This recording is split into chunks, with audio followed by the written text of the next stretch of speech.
I've been living here in Taiwan for the last 3 years, and I'm convinced this is the best country in Asia because it's the perfect combination of China, Japan, and Southeast Asia. Don't believe me? Watch this video and I'll prove it. Let's go. First, Taiwan is the best of China. 95% of Taiwanese people have Chinese ancestors. As they migrated to the island over the years, they brought their vibrant culture, colorful festivals, and delicious food, while leaving behind the worst aspects of modern China. Taiwanese people celebrate the Lunar New Year, Mid-Autumn Festival, the Dragon Boat Festival, and other cool holidays just like China. Almost everyone in Taiwan speaks Mandarin, and the beautifully complex Chinese characters are everywhere, making even the most mundane signs look like works of art. Chinese immigrants imported Buddhism, along with a love of intricate and ornate temples, and creepy baby statues that I really don't understand. And of course they brought their amazing food, like noodles, dumplings, and stinky tofu, one of the stankiest and most polarizing foods in the world. Taiwan is an open, progressive democracy with a free press, a female president, looking like an absolute boss in this picture, and the only country in Asia to legalize gay marriage. It's the kind of place my parents' generation calls woke. There's so much democracy here, you see political advertisements everywhere you go, with politicians' giant faces blown up on big billboards.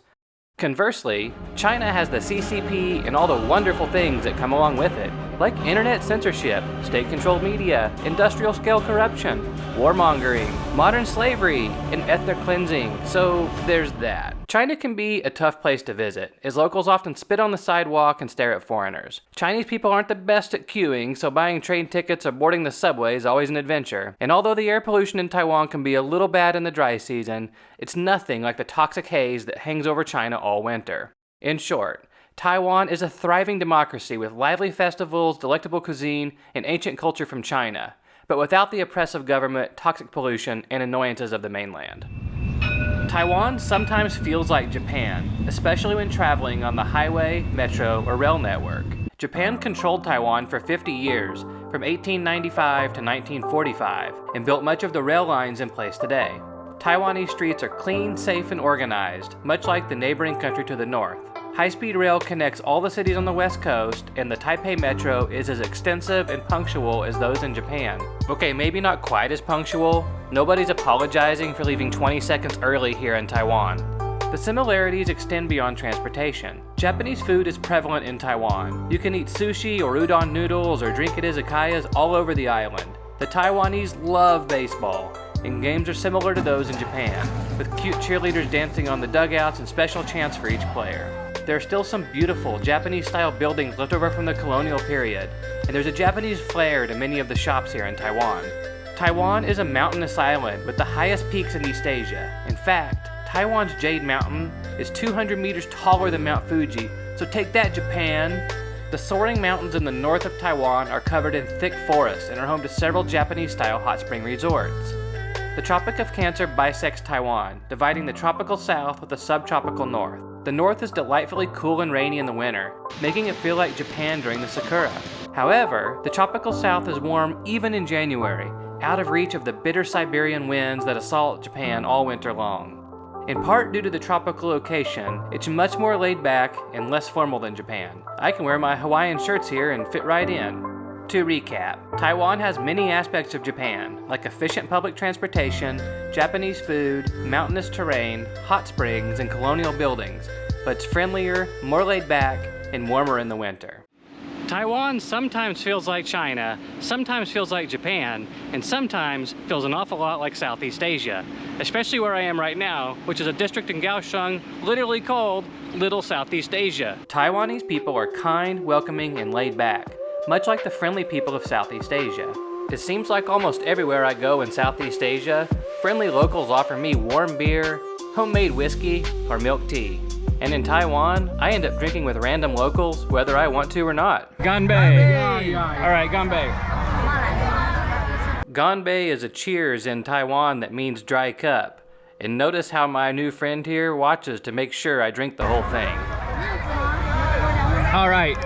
Taiwanese indigenous people are Austronesian, with genetic, linguistic, and cultural ties to people of Southeast Asia, Oceania, and Madagascar. As a result, the indigenous people have a rich, colorful culture, with boisterous festivals featuring resplendent traditional clothes and thumping music.